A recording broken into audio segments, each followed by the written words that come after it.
मुझे है सहारा तेरी बंदगी का, है जिस पर गुजारा मेरी जिंदगी का। मिला मुझको जो कुछ तुम्हीं से मिला है, तेरा शुक्रिया है, तेरा शुक्रिया है। मुझे तुमने दाता बहुत कुछ दिया है। ओम साई राम। साईं बाबा सबकी रक्षा करना। श्री साई सच्चरित्र अध्याय 31। बाबा की चना लीला। श्री कृष्ण सुदामा की कथा। चिचड़ीकर व मौसी भाई की कथा। बाबा की भक्त प्राणता। बाबा की चना लीला। श्री साईं बाबा का हास्य विनोद भी बड़ा विचित्र हुआ करता था। उसमें न केवल मनोरंजन ही होता था, बल्कि वह हास्य विनोद भावपूर्ण व शिक्षाप्रद भी होता था। चना लीला एक ऐसी ही भावपूर्ण, शिक्षाप्रद व मनोरंजक लीला है। शिरडी में प्रत्येक रविवार को बाजार लगा करता था। उस बाजार में न केवल शिरडी के लोग बल्कि आसपास के गांवों के सौदागर भी अपने सौदों का विक्रय किया करते थे। उस दिन मस्जिद में भी खूब भीड़ हुआ करती थी। एक बार की बात है, रविवार के दिन ही हेमांत पंत मस्जिद में बाबा के चरण दबा रहे थे। श्यामा बाईं ओर बैठे थे तो वामन राव दाईं ओर बैठे थे। कुछ देर बाद बूटी साहिब व काका साहिब भी वहां आ पहुंचे। उस समय श्यामा ने हेमांत पंत से कहा कि अन्ना साहिब, लगता है आपकी बाह में कुछ चने लगे हैं। ऐसा कह श्यामा ने उनकी बाह को छुआ तो कुछ चने मिले। फिर जब हेमांत पंत ने अपनी बाह को सीधा किया तो कुछ और चने बाह से हटकर जमीन पर गिर पड़े। वहां उपस्थित लोगों ने चने उठाकर खा लिए। लोगों ने कौतूहल पूर्वक अनेक अनुमान लगाए, लेकिन किसी की कुछ भी समझ में नहीं आया कि चने के ये दाने उनकी बाह में कहाँ से आए और इतने समय तक कैसे फंसे रहे। लेकिन रहस्य जानने को सभी उत्सुक थे। तब बाबा ने विनोद पूर्वक कहा कि इन अन्ना साहिब को अकेले में खाने की बड़ी गंदी आदत है। आज इतवार का बाजार लगा है ना, ये सब वहीं से चने चबाते हुए यहाँ आए हैं। मैं इनकी आदतों को खूब जानता हूँ। ये चने मेरे कथन की सत्यता के प्रमाण है। इसमें आश्चर्य कैसा। इस पर हेमांत पंत ने कहा कि बाबा, मुझ पर आप ऐसा दोष आरोपण क्यों करते हैं। मुझे तो अकेले में कुछ भी खाने की आदत नहीं है। मैं तो आज तक शिरडी के बाजार में गया भी नहीं हूँ और आज तो बिल्कुल भी नहीं गया। तब मैं चने कैसे खा सकता हूँ। जो लोग भोजन काल में भी मेरे निकट होते हैं, पहले मैं उनको उनका हिस्सा देता हूँ, तब कहीं भोजन ग्रहण करता हूँ। तब बाबा मुस्कुराते हुए बोले कि चलो, तुम्हारा कथन सत्य है, यानी तुमने चने नहीं खाए। लेकिन जब तुम्हारे निकट कोई होता ही नहीं, तब तो तुम या हम लोग कर भी क्या सकते हैं। फिर वे बोले कि अच्छा, ये बताओ कि भोजन करने से पहले क्या तुम्हें मेरी याद आती है। क्या मैं सदैव तुम्हारे साथ नहीं रहता। तब फिर क्या पहले मुझे अर्पण करने के बाद तुम भोजन करते हो। मनोविनोद के दौरान ही बाबा ने यहाँ एक महत्वपूर्ण शिक्षा दी है, जिस पर विचार करना चाहिए। मूल ग्रंथ अनुसार उसका भाव यह है कि इंद्रिय, मन, बुद्धि द्वारा पदार्थों का रसास्वादन करने से पहले श्री साईं बाबा का स्मरण अवश्य करना चाहिए। उनका स्मरण ही एक प्रकार से अर्पण विधि है। इंद्रियों के विषय पदार्थों का अर्पण कर देने से उनके प्रति आसक्ति नहीं रहती, गुरु प्रेम में वृद्धि होती है। श्री साईं बाबा स्मरण से ही ज्ञान वृद्धि हो जाती है और दैहिक बुद्धि का नाश हो जाता है। वास्तव में गुरु और परमात्मा या ईश्वर एक ही है, उनमें कोई भेद नहीं है। गुरु सेवा से ईश्वर की कृपा प्राप्त होती है। इसलिए गुरु व ईश्वर को अर्पण किए बिना हमें पदार्थों का रसास्वादन नहीं लेना चाहिए। श्री कृष्ण सुदामा की कथा। जब हेमांत पंत उपरोक्त घटना का वर्णन मूल ग्रंथ में कर रहे थे, तब उन्हें श्री कृष्ण सुदामा की कथा भी स्मरण हो आई, जिसका उन्होंने ग्रंथ में भी वर्णन किया है। यह कथा भी उपरोक्त नियमों अर्थात ईश्वर गुरु को अर्पण करने की पुष्टि करती है। हालांकि श्री कृष्ण सुदामा की यह कथा सर्वविदित है, फिर भी प्रसंगानुसार यहाँ उस कथा का वर्णन करना उचित है। कथा है कि श्री कृष्ण अपने ज्येष्ठ भ्राता बलराम व सहपाठी सखा सुदामा के साथ सांदीपन ऋषि के आश्रम में रहकर विद्या अध्ययन करते थे। एक बार श्री कृष्ण व बलराम लकड़ियां लाने जंगल में गए। तब ऋषि की पत्नी ने सुदामा को भी लकड़ियां लाने जंगल में भेजा और तीनों के हिस्से के चने सुदामा को दे दिए। जब श्री कृष्ण व सुदामा की आपस में भेंट हुई तो श्री कृष्ण ने सुदामा से कहा कि दादा, मुझे थोड़ा जल दीजिए, जोर की प्यास लग रही है। तब सुदामा ने कहा कि भूखे पेट जल पीना नुकसानदायक होता है, इसलिए पहले थोड़ा आराम कर लो। लेकिन चने के बारे में सुदामा ने ना तो श्री कृष्ण को कुछ बताया और ना ही उनका हिस्सा उन्हें दिया।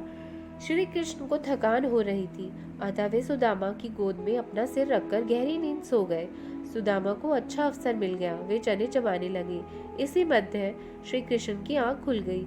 उन्होंने सुदामा से पूछा कि दादा, तुम क्या खा रहे हो? सुदामा ने उत्तर दिया कि यहाँ खाने को रखा ही क्या है, मैं तो सर्दी के कारण कांप रहा हूँ, जिससे दांत भी कड़कड़ा रहे हैं। तू भी देखो, मैं विष्णु सहस्त्र नाम का उच्चारण भी ठीक से नहीं कर पा रहा हूँ। सुनकर श्री कृष्ण ने कहा कि दादा, मैंने अभी अभी स्वप्न में देखा कि एक व्यक्ति दूसरे व्यक्ति की चीज खा रहा है।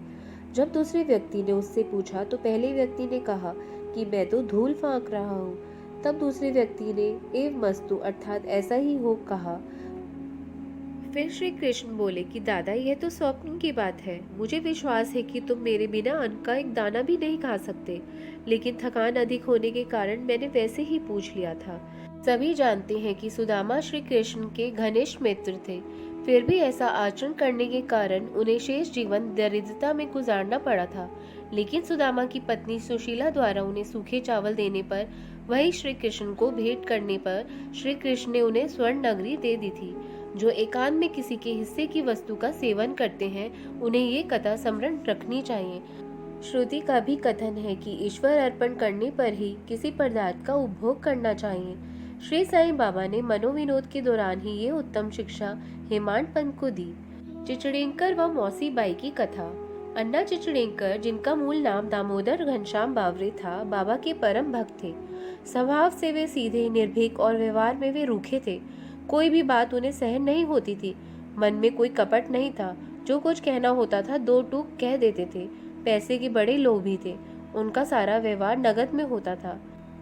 चिचड़ेकर के ऐसे स्वभाव के कारण ही बाबा भी उन्हें विशेष प्रेम करते थे। एक बार की बात है कि मस्जिद में सभी भक्त स्वेच्छानुसार बाबा के अंग दबा रहे थे। बाबा कंडे पर हाथ रखे बैठे थे। दूसरी तरफ वेणुबाई काजलगी नामक एक वृद्ध विधवा भी उनकी सेवा कर रही थी। बाबा उन्हें माँ कहकर पुकारा करते थे, जबकि अन्य भक्त उन्हें मौसी बाई कहते थे। मौसी बाई भी निर्मल हृदय की महिला थी। उस समय वे दोनों हाथों की उंगलियों को मिलाकर बाबा के शरीर को मसल रही थी। जब वे बल प्रयोग कर बाबा का पेट दबाती तो पेट व कमर एक हो जाते थे। दबाव के कारण बाबा भी इधर उधर होते जाते थे। अन्ना चिचड़ीकर भी बाबा के दूसरी ओर सेवा में व्यस्त थे। हाथों को चलाने से मौसी बाई का सिर ऊपर नीचे हो रहा था। चिचड़ीकर व मौसी बाई दोनों सेवा में व्यस्त थे, लेकिन अचानक ही मौसी बाई का मुंह अन्ना के निकट हो गया। तब मौसी बाई ने स्वभाव अनुसार विरोध करते हुए कहा कि यह अन्ना बहुत बुरा है, मेरा चुंबन करना चाहते हैं। इसके बाल तो सफेद हो गए हैं, लेकिन मेरा चुंबन करने में इसे जरा भी शर्म नहीं आती। अन्ना ने जब सुना तो वे क्रोधित होकर बोले कि तुम्हारे अनुसार मैं वृद्ध व बुरा व्यक्ति हूँ। क्या मैं मूर्ख हूँ? तुम खुद ही तो मुझसे छेड़छाड़ कर झगड़ा कर रही हो। वहां मौजूद अन्य भक्त उनके इस विवाद का आनंद ले रहे थे। बाबा का दोनों पर ही बराबर प्रेम था, अतः उन्होंने विवाद को कुशलता से शांत करते हुए अन्ना से कहा कि अरे अन्ना, बेकार में क्यों झगड़ते हो? मेरी समझ में नहीं आता कि माँ का चुंबन करने में दोष ही क्या है। बाबा का ऐसा कहना था कि दोनों चुप हो गए, लेकिन वहां मौजूद सभी लोग जोर जोर से हंसने लगे और मनोविनोद का आनंद लेने लगे। बाबा की भक्त प्रयाणता। बाबा का स्वभाव था कि वे अपने भक्तों को स्वेच्छानुसार सेवा करने दिया करते थे। किसी तीसरे का हस्तक्षेप भी वे सहन नहीं करते थे। ऐसा ही एक कथन मौसी बाई की है। एक दिन मौसी बाई बाबा का पेट जोर लगाते हुए मल रही थी। उन्हें ऐसा करते देख अन्य भक्त दर्शक मौसी बाई से व्यग्रता पूर्वक बोले कि माँ, बाबा के पेट धीरे धीरे दबाओ, इस तरह दबाओगी तो आंतें व नाड़ियां ही टूट जाएंगी। भक्त इतना ही कह पाए थे कि बाबा उसी क्षण अपने आसन से उठकर बैठ गए और क्रोध के कारण उनकी आंखें अंगारे की भांति लाल हो गई। बाबा को क्रोधित देख सब सकते में आ गए। उन्हें रोकने का साहस भला कौन कर सकता था। बाबा ने दोनों हाथों से सटके का एक किनारा पकड़कर नाभि में लगाया और दूसरा किनारा जमीन पर रख उसे पेट से धकियाने लगे। वह सटका 2-3 फीट लंबा था। ऐसा लगता था जैसे वह सटका पेट को भेद कर उसमें चला जाएगा। यह देख वहां उपस्थित लोग भयभीत हो गए। उन्हें आशंका होने लगी कि पेट अब फटने ही वाला है, लेकिन बाबा अपने स्थान पर अड़िग थे। वे सटके के और ज्यादा निकट होते जा रहे थे। ये देख सभी लोग कि कर्तव्य विमूढ़ थे। वे भय मिश्रित आश्चर्य से बाबा की इस लीला को देख रहे थे। भक्तों का मौसी बाई से कहने का आशय केवल इतना ही था कि वे सामान्य ढंग से बाबा की सेवा करें, लेकिन बाबा किसी को कष्ट नहीं पहुंचाना चाहते थे। वे अपने कार्य में किसी का हस्तक्षेप भी नहीं होने देना चाहते थे। सौभाग्यवश कुछ देर बाद ही बाबा का क्रोध शांत हो गया और वे फिर से आसन पर विराज गए। उस समय भक्तों को राहत का अनुभव हुआ। इस घटना के बाद उन्होंने निर्णय कर लिया कि वे किसी के भी कार्य में हस्तक्षेप नहीं करेंगे। भक्त जिस ढंग से चाहेंगे वैसे ही वे बाबा की सेवा करने देंगे, कारण कि बाबा अपनी सेवा का मूल्य स्वयं ही आंकने में सक्षम थे। ओम साई नमो नमः। ओम साई राम। ओम साई राम। आशा है आपको ये पाठ समझ में आया होगा। कोई गलती हुई हो तो मुझे क्षमा करिए। अब हम कल अध्याय 32 का अध्ययन करेंगे। तब तक साईं स्मरण करते रहिए। ओम साई राम। ओम साई राम।